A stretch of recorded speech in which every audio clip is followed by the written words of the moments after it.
Ya, bismillah teman-teman, kita lanjut di part 3 ya. Di sini saya akan menjelaskan apa itu kewirausahaan sosial. Ya, jadi tadi di slide sebelumnya kita sudah melihat bahwa salah satu bidang usaha adalah usaha sosial. Di sini saya akan memperjelas kembali tentang kewirausahaan sosial itu. Ya, jadi kewirausahaan sosial adalah gerakan untuk membuat perubahan sosial atau lingkungan melalui praktik bisnis yang bertanggung jawab agar dampak yang didapatkan bisa berkelanjutan ya. Jadi usaha sosial itu dibangun tidak hanya untuk menghasilkan keuntungan ya, tetapi juga memberikan dampak positif secara sosial, budaya, dan lingkungan ya. Misalnya di bidang eh, sosial, di daerah kita banyak pengangguran, tidak memiliki pekerjaan. Sementara banyak potensi eh, desa yang bisa dimanfaatkan sebagai usaha ya, yang memiliki nilai jual yang tinggi. Maka kita berusaha untuk merekrut orang yang tidak memiliki pekerjaan tersebut untuk menjadi karyawan atau menjadi eh, mitra kita atau partner kita dalam membangun usaha tersebut. Ya. Ada juga dampak positif secara budaya, lingkungan ya. Misalnya kalau lingkungan itu usaha kita mendukung kelestarian lingkungan ya. Bedanya dengan kewirausahaan pada umumnya, jadi kewirausahaan sosial itu dia berada di antara di tengah-tengah di antara lembaga non-profit dengan bisnis komersial. Ya, jadi eh, kalau lembaga non-profit itu kan dia murni nirlaba, ya, tidak tidak ada keuntungan yang didapat, kemudian pendanaannya dari hibah, kemudian donasi atau dana abadi atau zakat, ya, itu lembaga non-profit, ya. Nilai yang ingin didapatkan adalah nilai sosial, ya, karena membantu program-programnya membantu masyarakat yang kurang mampu, ya. Kemudian kalau usaha sosial dia ada laba, tetapi eh, labanya itu diinvestasikan kembali agar bisa meluas dampak sosial yang ditimbulkan dari usaha tersebut, ya. Jadi tujuannya adalah mencapai dampak sosial agar bisa eh, namanya menyelesaikan masalah di wilayah tersebut. Terus kalau bisnis komersial itu orientasinya laba murni, ya, ya, pendorong utamanya ya untuk menciptakan keuntungan finansial, ya, semata. Tidak ada di situ murni ini pure bisnis komersial ini pure untuk mendapatkan keuntungan finansial. Nah, kenapa kewirausahaan sosial itu penting? Ya, karena di dunia ini banyak sekali permasalahan sosial yang kita hadapi, ya, seperti misalnya kemiskinan, ya. Ini ada datanya, 736 juta jiwa berada di angka kemiskinan ekstrim. Itu tahun 2019. Dan mungkin ini nilainya terus bertambah seiring dengan adanya wabah seperti ini ya. Kemudian masalah air ya, 3,6 miliar orang tinggal di daerah yang kekurangan air ya. Ada 750 orang dewasa buta huruf ya. 2/3-nya adalah perempuan. Masalah pendidikan ya. Apa kira-kira usaha sosial yang bisa kita jalankan di bidang pendidikan supaya buta huruf orang dewasa ini bisa menurun. Kemudian 1 dari 5 anak berumur 6 sampai 17 tahun tidak sekolah. Angka putus sekolah sangat tinggi ya. Kemudian PBB menyatakan 9 dari 10 orang menghirup udara yang tercemar. Sangat, sangat luar biasa juga ya, terutama di daerah perkotaan. Polusi udara itu, polusi kendaraan itu sangat-sangat sudah sangat mengkhawatirkan ya.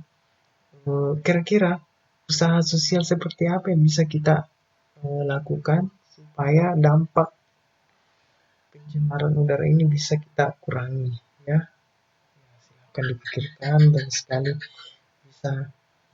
ide yang bisa timbul dari masalah seperti ini ya. Kemudian 2019 adalah tahun terpanas dalam catatan sejarah. Global warming, ya, masalah pemanasan global. Kira usaha apa yang bisa kita lakukan supaya bisa lingkungan kita bisa terhindar dari yang namanya global warming. Nah itu kabar dunia. Bagaimana dengan Indonesia ya?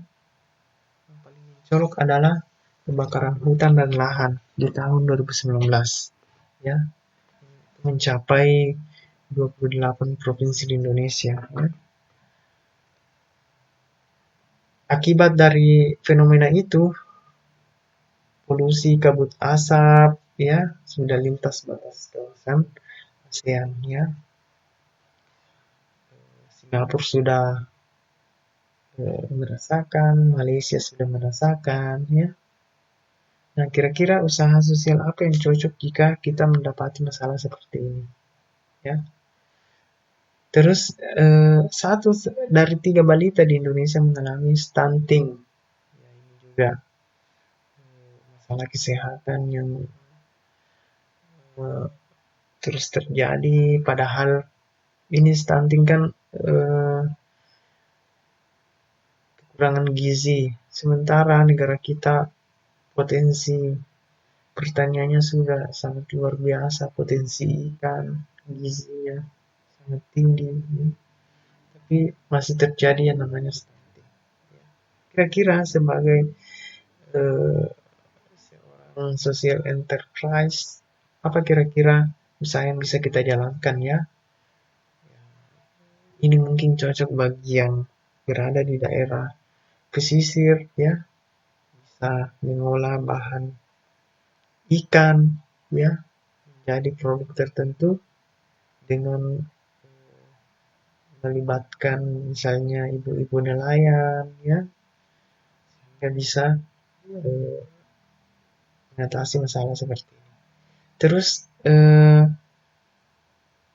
kemiskinan ya, dari 260 juta penduduk Indonesia, 25 juta berada di bawah garis kemiskinan. Kira-kira usaha sosial apa yang bisa kita jalankan untuk mengatasi kemiskinan yang ada di negara kita ya. Nah, ini menjadi bahan renungan bagi kita. Teman-teman juga nanti coba silahkan identifikasi masalah yang ada di daerahnya, kira-kira masalah apa yang ada, dan usaha sosial apa yang bisa cocok untuk usaha tersebut, untuk masalah tersebut ya. Nah, ini saya contohkan ada 3 kewirausahaan sosial yang ada di sekitar kita ya. Yang pertama mall sampah ya.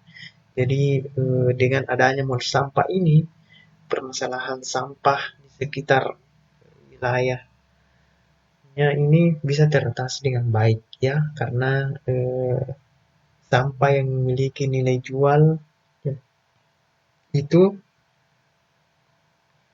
bisa didaur ulang ya, kemudian sampah organik bisa dijadikan kompos ya, sampah dari kertas bisa didaur ulang menjadi kertas kembali ya. plastik bisa didaur ulang menjadi biji plastik yang biji plastik itu bisa diekspor ke luar negeri atau bisa didaur ulang menjadi produk-produk plastik lainnya ya. Terus kemudian ada kewirausahaan sosial di bidang kesehatan namanya Darah Kita. Ini eh, adalah usaha sosial karena ada masalah tentang kelangkaan darah ya untuk operasi, untuk rumah sakit dan sebagainya.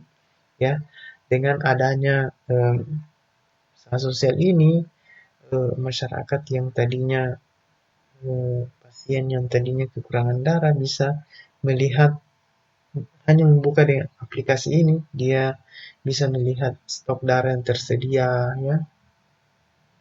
Kemudian orang yang mendonor juga bisa mendaftar dan sebagainya.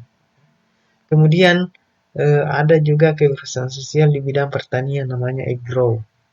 Aggrow ini dia berusaha mempertemukan antara petani yang memiliki lahan tidur, ya tidak dikerja karena kekurangan modal, dengan investor yang ada di kota yang memiliki banyak uang tapi dia tidak tahu mau menginvestasikan kemana uangnya. Nah, dengan adanya perjumpaan dua eh, pihak ini, maka eh, terjadilah bisnis usaha yang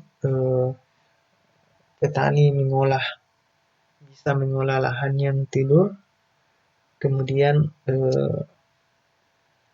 orang yang ada di perkotaan yang memiliki modal bisa menjalankan modalnya dengan berinvestasi sehingga nantinya eh, hasil panen dari eh, lahan yang dikelola itu akan keuntungannya akan dibagi hasil secara proporsional sesuai dengan kesepakatan